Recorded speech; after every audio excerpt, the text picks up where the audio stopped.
इस समय हम लोग हमारे ये मित्र हैं शशांक भाई, शशांक मिश्रा जी। ये अभी हाल ही में सिंगापुर की यात्रा करके आए हैं और हम लोग जानना चाहेंगे कि सिंगापुर की यात्रा के दौरान इनको कौन सी परेशानियां झेलना पड़ा या इनको वहां जाने के लिए कौन कौन सी चीज़ों की आवश्यकता पड़ी, ये टिकट कैसे बनाए, कितना खर्चा लगा और एक्चुअली तो हाँ यात्रा कैसी रही। एक्चुअली ये साली के यहाँ गए थे ना, तो साली के यहाँ गए थे तो कैसे समय बीता, ये सारी चीज़ें हम यहाँ पर शशांक भाई से जानना चाहेंगे। और ये हमारे बगल जो बैठे हैं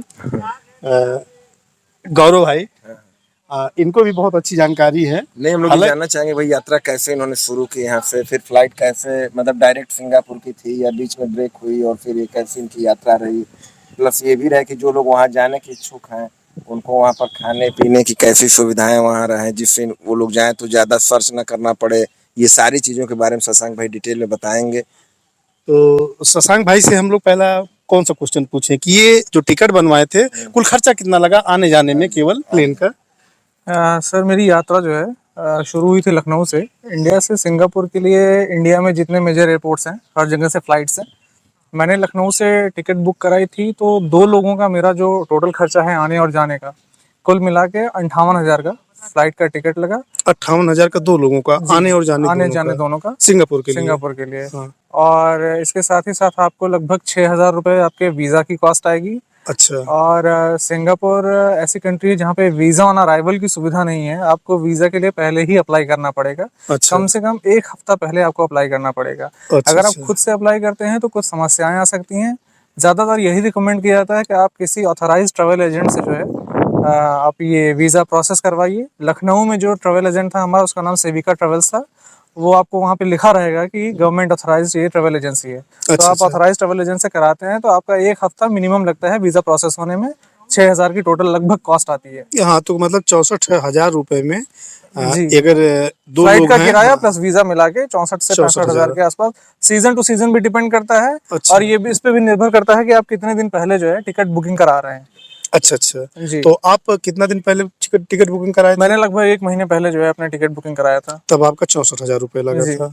अगर मान लीजिए ही 2 महीने पहले करते तो शायद 2-4,000 रुपए। कुछ और थोड़ा सा रियायत मिल जाती है। अच्छा, कौन सीजन पे भी डिपेंड करता है। जैसे अगर आपका पीक सीजन ट्रेवल चल रहा है जो कि अक्टूबर नवंबर से लेके मार्च तक का माना जाता है, तो टिकट प्राइसेस कुछ बढ़ सकते हैं। और अगर आप मानसून सीजन में ट्रेवल कर रहे हैं तो फिर आपके टिकट प्राइसेस कुछ लोअर एंड पे रहते हैं। जहाँ तक रही बात यात्रा की, तो यात्रा में टोटल समय लगभग 5.5 से 6 घंटे का लगा। और मेरी मतलब डायरेक्ट फ्लाइट नहीं थी सिंगापुर के लिए, तो बीच में मेरा लेओवर हुआ था बैंकॉक में।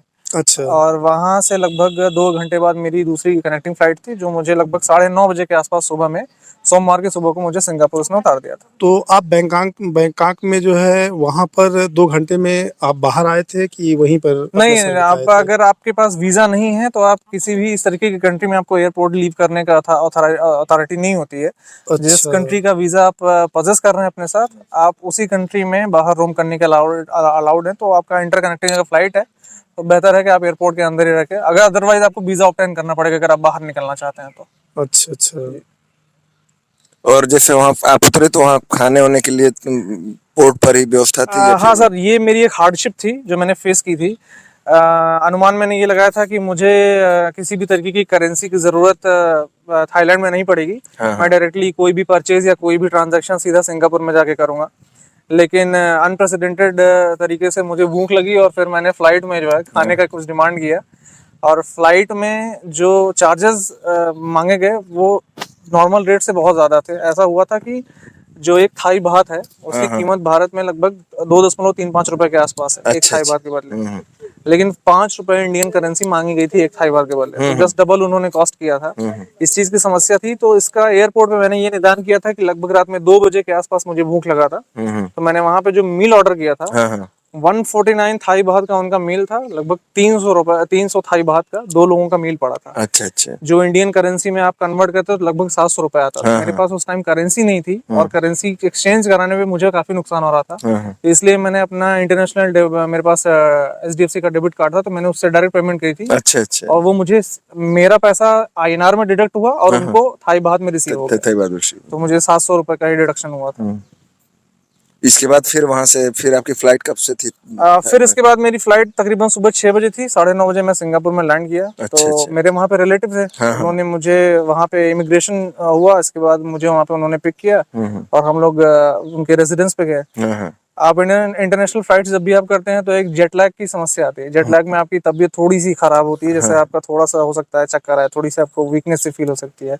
तो ये अज्यूम किया जाता है कि लंबी फ्लाइट्स के बाद आप कम से कम 12 घंटे 15 घंटे का आप एक रेस्ट पीरियड लेते हैं। तो मैं 9:30-10 बजे के आसपास जब पहुंचा तो मैंने लगभग शाम तक जो है एक कंप्लीट अपना नींद पूरी की। उसके बाद शाम को पहली बार हम लोग घूमने निकले थे।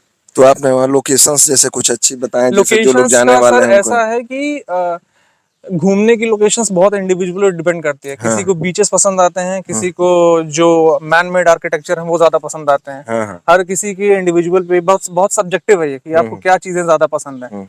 लेकिन मेरा जो ऑब्जर्वेशन रहा वो ये है कि मैन मेड आर्किटेक्चर के मामले में सिंगापुर बहुत एडवांस है। एक अच्छी यूरोपियन कंट्री को वो टक्कर देता है आर्किटेक्चर के मामले में। तो ज्यादातर जो भीड़ थी आपका, ज्यादातर जो क्राउड था वो वहां पे ह्यूमन आर्किटेक्चर ही देखने के लिए गया था। लेकिन वहां पे अगर आप कोई नेचुरल चीज भी देखने जा रहे हैं तो आपको बाकी कंट्री से कंपैरिजन में बहुत मेंटेन्ड और बहुत साफ सुथरा कंडीशन में मिलेगी। अच्छा। तो आपका कोई भी अट्रैक्शन ऐसा वहां पे नहीं है जो आपको डिसअपॉइंट करेगा कि यहाँ आपको नहीं आना चाहिए। आप अगर कहीं भी जाते हैं, आप अगर कोई कैजुअली आप पार्क भी विजिट करने जाते हैं तो वहाँ का मेंटेनेंस भी आपको बहुत अच्छा लगेगा। लेकिन ये है कि अगर आपने सिंगापुर गए हैं तो आपको एक प्रायोरिटाइज करना पड़ेगा कि मुझे किन किन डेस्टिनेशन पे जाना है। आप बताइए जी। मैं अपने हिसाब से अगर बताऊं तो अगर आप 1 हफ्ते का टूर प्लान कर रहे हैं या 5 दिन का टूर प्लान कर रहे हैं तो पहले दिन आपको जो है वहाँ पे एक सेंटोसा आइलैंड है, वहाँ पे जाना चाहिए। वहाँ का बीच बहुत साफ सुथरा है। अच्छा, अगर बरसात नहीं हो रही है और मौसम ठीक है तो आपको मॉर्निंग का फर्स्ट हाफ जो है उस बीच के अराउंड घूमने टहलने स्ट्रॉल करने में वो स्पेंड करना चाहिए। अच्छा एक्सपीरियंस हो सकता है। इसके बाद शाम का शेड्यूल जो है वो आपका बुक होना चाहिए वहाँ का सी एक्वेरियम देखने के लिए। सी एक्वेरियम बहुत ही शानदार है और उसके लिए आपको प्री बुकिंग करानी पड़ती है। क्लूक वेबसाइट है, वहां से आपकी टिकट्स बुक हो जाएंगे। शाम को 5 बजे तक वो खुला रहता है, 5 बजे के बाद बंद हो जाता है। तो मेक श्योर आप 5 बजे के पहले सी एक्वेरियम के अंदर आप एंटर कर जाएं। पहले दिन का आपका एक्सपीरियंस यही है कि आपने बीच घूमा और आपने सी एक्वेरियम को एंजॉय किया। बीच में आपको खाना पीना जो भी खाना है अपने हिसाब से, आप अपने बजट के हिसाब से आप हॉकर स्ट्रीट पे चाहे खाना चाहे किसी प्रॉपर रेस्टोरेंट में। सेकेंड डे का आप प्लान करिए यूनिवर्सल स्टूडियो सेंटोसा आइलैंड पे ही है। दोबारा आपको वहीं जाना पड़ेगा। लेकिन जो यूनिवर्सल स्टूडियोज एक अम्यूजमेंट, एक थीम पार्क है जहाँ पे आपको डिफरेंट कलर के different types of roller coaster rides और various 3D and 4D experiences ये सब मिलते हैं। वो करने के लिए आपको पूरा 1 दिन चाहिए। तो इसलिए मैं ये नहीं रिकमेंड करूंगा कि एक बार आप सेंटोसा जा रहे हैं तो सब कुछ साथ में कवर करने की कोशिश करें, नहीं तो आपको बहुत कुछ छूट जाएगा। 1 दिन कंप्लीटली आप रखिए यूनिवर्सल स्टूडियोज घूमने के लिए। 1 दिन आपने सी एक्वेरियम और बीच कवर कर लिया। सेंटोसा आइलैंड का एक जो मेजर एरिया है वो आपका 2 दिन में पूरा कवर हो गया। इसके बाद आप जो थर्ड डे है वहां पे आप मार्केट्स के लिए रखिए। जैसे वहां पे एक डेडिकेटेड लिटिल इंडिया मार्केट है जो इंडियन कल्चर को रिफ्लेक्ट करता है। एक चाइना टाउन मार्केट है जो आपके चाइनीज कल्चर को रिफ्लेक्ट करता है। और एक अरब स्ट्रीट है, वहाँ पे हाजी लेन है, बहुत वाइब्रेंट स्ट्रीट है वो। वहाँ पे आपको डिफरेंट टाइप्स ऑफ खाना पीना और अलग एक्सपीरियंस आपको मिलेगा, वो आप रखिए। तो ये सारी चीजें करने में हो सकता है आप 1 दिन में कर ले जाएं, हो सकता है आपको 2 दिन का टाइम लगे।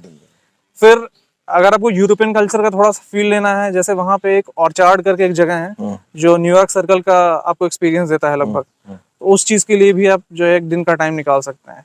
ये जो है कुछ इम्पोर्टेंट जगह हैं जो आपको नहीं मिस करने चाहिए। मैं एक जगह गया था, मैकरिची पार्क था। मैकरिची पार्क मैं ये नहीं रिकमेंड करूंगा कि कोई इंसान अगर जा रहा है तो वो कवर करे ही करे। मैं बाय डिफॉल्ट वहां पे चला गया था। वो 10 किलोमीटर की हाइक थी, लगभग पूरा एक सर्कल आप लगभग 10 से 11 किलोमीटर पे चलते हुए हाइक करते हुए ट्रेवल करते हैं। टूरिस्ट फुटफॉल वहाँ बहुत कम होता है, सुंदर जगह है, लेकिन वैसी चीजें आपको इंडिया में भी मिल जाएंगी। अच्छा। तो वो उसके पीछे 1 दिन खर्च करने का कोई बहुत ज्यादा सेंस नहीं है। ये आपके कुछ मेजर अट्रैक्शंस हैं। एक जगह मैं और रिकमेंड करना चाहूंगा, ईस्ट कोस्ट पार्क है और वहाँ पे एक फूड लगून विलेज है। इन दोनों के बीच में लगभग 3.5 किलोमीटर का डिस्टेंस है जो बीच एरिया पे है। और उस जगह को आप मतलब टाइम निकाल के आप जाइए, शाम के टाइम पे जाइए। 3.5 से 4 किलोमीटर का ये जो लंबा वॉक है, अगर आप पैदल कवर करते हुए जा रहे हैं और आपके सामने सनसेट हो रहा है, तो बहुत ही शानदार एक्सपीरियंस हो सकता है। और शाम को सनसेट के बाद आप फूड लगून विलेज पे पहुंच के नदी के किनारे बैठ के आप खाना पीना अच्छे से एंजॉय कर सकते हैं। तो ये कुछ डिफरेंट एक्सपीरियंसेस हैं जो आपको डे वाइज शेड्यूल आपको करना चाहिए, और ये कुछ मेजर चीजें हैं जो आप मिस नहीं करना चाहेंगे। इसके बाद एक आता है गार्डन बाय द बे करके, वो एक आर्टिफिशियल मैन मेड तरीके का बनाया हुआ आर्किटेक्चर है जो मोस्टली रिप्रेजेंट करता है यूनिवर्सल स्टूडियोज, एक हॉलीवुड का स्टूडियो है। उसने अपनी जो मेजर उन्होंने मूवीज बनाई हैं उसके थीम पे उन्होंने पार्क्स बनाए हुए हैं। तो जैसे एक एवाटार 3D मूवी आई थी, बहुत ज्यादा नॉन मूवी थी, तो उसका उन्होंने एक थीम पार्क बनाया हुआ है। वहां पे जब आप एंटर करेंगे तो बहुत हाइट पे एक आर्टिफिशियल वाटरफॉल है, बाकी नेचुरल ग्रीनरी लगी हुई है। तो 1 सेकंड के लिए जैसे आप पहुंचते हैं ना, तो फ्रैक्शन ऑफ टाइम के लिए आपको लगेगा कि बहुत बहुत कुछ रियल आपके सामने हो रहा है। तो बहुत अमेजिंग एक्सपीरियंस है। इसके बाद वो वहाँ पे आर्टिफिशियल क्लाउड्स का भी है। गार्डन बाय द बे पे उन्होंने एक मतलब सुपर रूट ट्रीज का उन्होंने स्ट्रक्चर बनाया हुआ है, उस पे लाइट एंड म्यूजिक शो होता है। ये सारी चीजें ऐसी हैं जो डिफरेंट मिलेंगी, जो आपको कहीं नहीं मिलेंगी। तो इसको प्रायोरिटाइज करके पहले आपको कवर करना चाहिए। अदर देन दैट, अगर आपके पास टाइम बचता है, आपका जर्नी लंबा है, तो आप बाकी चीजें भी देख सकते हैं जो आपकी इच्छा में है, लेकिन ये चीजें प्रायोरिटी पे रखनी चाहिए। कुछ ऐसा आपने वहाँ खाने के बारे में बताइए जो खाया हो, जो आपको सबसे अच्छा लगा? खाना डिफरेंट सर ऐसा है कि पहला तो मेरा एयरपोर्ट का ही एक्सपीरियंस ऐसा था कि मैं वहां पे उतरा था, तो भूख लगने की वजह से मैंने बेसिल फ्राइड थाई चिकन खाया था, और मुझे उसके साथ फिश ऑयल मिला था विद थाई चिली। वो टेस्ट बहुत अमेजिंग मुझे लगा। बल्कि मैंने कोशिश की थी कि सिंगापुर में भी 2-3 दिन मैंने ट्राई किया था कि ये चीज मुझे खाने को मिले। इसके बाद सिंगापुर का एक लोकल चिकन राइस मिलता है, हेनेसी चिकन जिसको बोलते हैं, तो वो मैंने एक्सपीरियंस किया था, वो भी मुझे बहुत शानदार मिला था।